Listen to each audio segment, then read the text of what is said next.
Nestlé is one of the largest food companies on the planet, but behind the sweet branding lies a storm of controversy. From water privatization to child labor, this is the story of why Nestlé is one of the most hated companies in the world.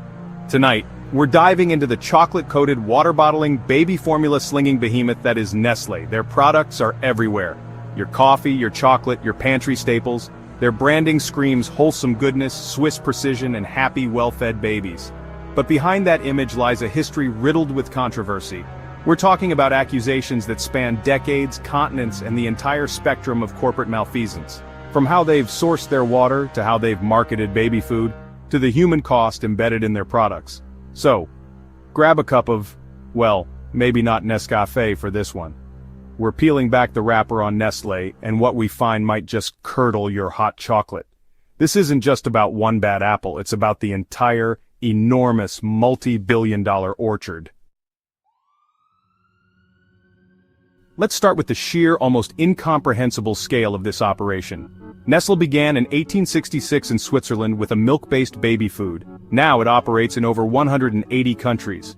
Their portfolio: Nescafé, Nespresso, Kit Kat, Maggi, Gerber, Perrier, Purina. The list is endless.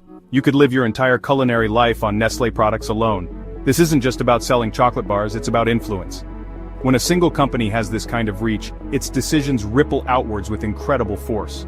They shape global food supply chains, influence agricultural practices, and impact what billions eat and drink daily. With great power comes great responsibility, but has Nestlé wielded it wisely? Their size allows them to weather controversies that would sink smaller companies. A boycott here, a fine there, often just the cost of doing business. Their global footprint means their supply chains are unimaginably complex, often obscuring a multitude of sins. From the cocoa fields of West Africa to the water springs of North America, Nestlé's operations touch millions of lives. When Nestlé messes up, it can affect entire nations, ecosystems, and generations. Their influence is not just on what's for dinner, but on the very fabric of global resources and human rights. So, as we delve deeper, remember, every decision is amplified by this enormous global megaphone. Nestlé isn't just playing in the big leagues. In many ways, they are the league. And the game they're playing has incredibly high stakes for all of us. Let's see what happens when that power is misused. Let's talk about one of Nestlé's most infamous chapters, the baby formula controversy of the 1970s. Infant formula can be life-saving, but Nestlé's marketing in developing countries was disastrous. They hired milk nurses to distribute free samples in hospitals, encouraging mothers to switch from breastfeeding. In regions with limited access to clean water, formula became dangerous, leading to malnutrition and illness. Formula is expensive and families often over-diluted it, further endangering infants. The result, a horrifying rise in infant mortality and illness, sparking international outrage. Nestlé's marketing implied formula was superior to breast milk, exploiting vulnerable mothers. The backlash led to the Nestlé boycott, one of the longest consumer boycotts in history. The World Health Organization established a code for marketing breast milk substitutes, which Nestlé eventually agreed to follow. But the damage was done. Countless infants suffered and Nestlé's reputation was permanently scarred. Even after the code, accusations of unethical marketing persisted. This wasn't just a misstep, it was a fundamental betrayal of trust. The baby formula controversy became a defining moment, showing the devastating consequences of profit over public health. And this skeleton in Nestlé's closet refuses to stay quiet. Now let's move from babies to something just as essential, water. In Nestlé's world, water isn't a right, it's a commodity. Nestlé is one of the largest bottlers of water globally, extracting billions of gallons from regions facing scarcity. They often pay minimal fees, bottle it in plastic, and sell it back at a huge markup. The most infamous moment? Their former CEO called the idea of water as a human right extreme. This philosophy has played out in places like Flint, Michigan, and drought-stricken California, where Nestlé continued bottling while locals struggled. The optics, a corporate giant siphoning away a public resource while communities suffer. Activists have protested, filed lawsuits, and campaigned against Nestlé's water operations. Critics argue that massive withdrawals deplete aquifers, harm ecosystems, and impact local wells. Nestlé defends its practices, citing sustainability and job creation, but the sheer volume of extraction and plastic waste tells another story. The core issue: is water a human right or a commodity? If it's a right, access should be guaranteed. If it's a commodity, the biggest wallet wins. Nestlé's actions seem to favor profit over public good, fueling global outrage. This isn't just an American issue. Similar battles rage in Canada, France, Pakistan, and Brazil. The fight over water is a global struggle between corporate profit and basic human need, and for millions, Nestlé's stance is simply unpalatable. Chocolate should be a source of joy, but for many, it's tainted by exploitation. Nestlé is a titan in the confectionery world, but its cocoa supply chain is linked to child labor in West Africa. Children, some as young as 10, are forced into dangerous work, wielding machetes, carrying heavy loads, exposed to pesticides. Many are trapped in grueling, unpaid labor. Nestlé signed the Harkin-Engel Protocol in 2001 to end child labor by 2005. That deadline, and several after, were missed.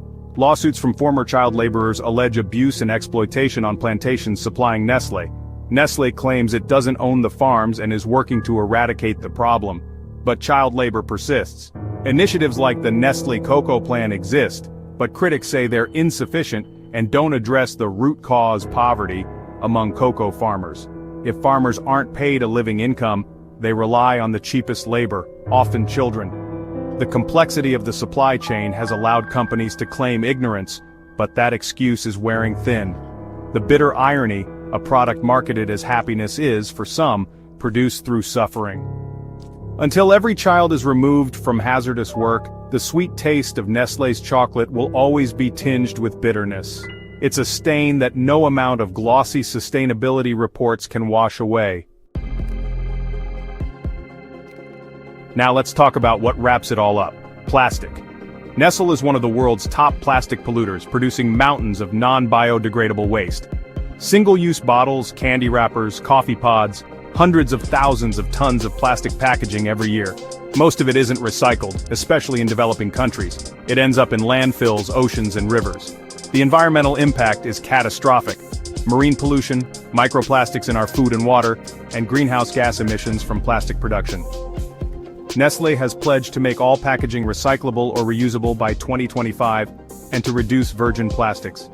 But critics say these efforts are too slow and focus on recycling, not reduction. Recycling isn't a panacea. The real solution is to reduce and reuse. Nestlé's business model relies on single-use packaging, making real change difficult. Nespresso pods are a symbol of convenience and waste. Recycling programs exist, but participation is low. The company often blames consumers or governments for inadequate recycling, but true responsibility means owning the entire life cycle of their products. Even if they hit recycling targets, the sheer volume of plastic remains enormous. Recyclable doesn't always mean recycled. Sometimes it's just greenwashing. The fight against plastic pollution requires systemic change, not just promises. Until Nestlé fundamentally changes its model, its status as a top polluter will persist.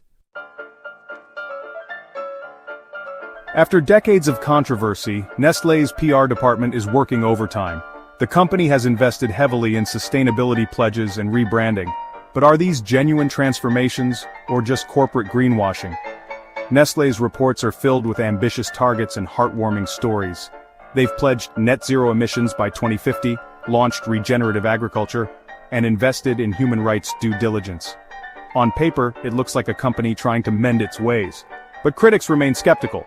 The scale of Nestlé's operations means even big improvements are dwarfed by their overall impact. Climate pledges often rely on future technologies or carbon offsets, not immediate action. With child labor, monitoring systems exist, but the problem persists. Real change would mean paying farmers a living income. Nestlé's past actions have created deep mistrust. Every pledge is weighed against a history of profit over ethics. Their rebranding highlights nutrition and wellness, but ongoing concerns remain. Ultimately, proof of change will be found in measurable, independently verified improvements, not glossy reports. Until then, suspicion lingers that much of what we see is a sophisticated attempt to put a green sheen on business as usual. The world is watching to see if Nestlé's promises become reality. So there you have it, Nestlé, a company that feeds millions but whose history is deeply intertwined with ethical controversies. From baby formula to water privatization, child labor to plastic pollution, this isn't just a few bad incidents, it's a pattern. For consumers, navigating this landscape can feel overwhelming. Awareness is the first step. Look beyond the marketing, support independent journalism, and choose ethical alternatives when possible. Every conscious choice contributes to a larger demand for accountability. The story of Nestlé is a reminder of the immense power corporations wield, and the importance of holding them to account. Robust regulation, transparency, and engaged citizens are essential for a more ethical global economy. Nestlé still dominates grocery shelves, but millions are